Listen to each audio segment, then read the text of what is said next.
ମୁଁ କିଛି ଜାଣିନଥିଲି ହେଲା ଆପଣଙ୍କ ଆଇଡି ବ୍ୟାନ୍ ଥିଲା ମୋ ଆଇଡି ବି ବ୍ୟାନ୍ ମୋ ଆଇଡି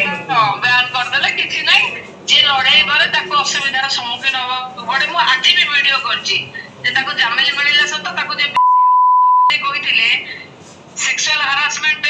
ଆଟ୍ ୱାର୍କ ପ୍ଲେସ୍ ରେ ତାକୁ ଆରେଷ୍ଟ କରାଯାଉ ଭିଡିଓକୁ ବି ଆରେଷ୍ଟ କରାଯାଉ ମୁଁ କହିକି ପକେଇଛି ହେଲା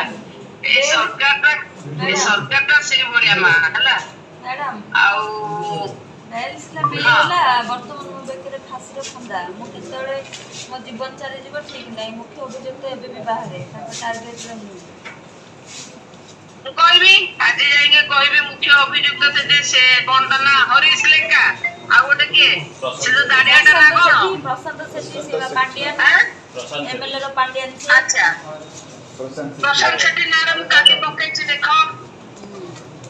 ମୁଁ ପକେଇଛି କାଲି ପ୍ରଶାନ୍ତ ସେଠୀ ନାଁରେ ତାପରେ ଯୋଉ ପ୍ରଶାନ୍ତ ସେଠୀ ଯେ ପର୍ଯ୍ୟନ୍ତ ମୁଖ୍ୟ ଆସେ ମାନେ ଧରା ନ ହେଇଛନ୍ତି ମତେ ପୋଲିସର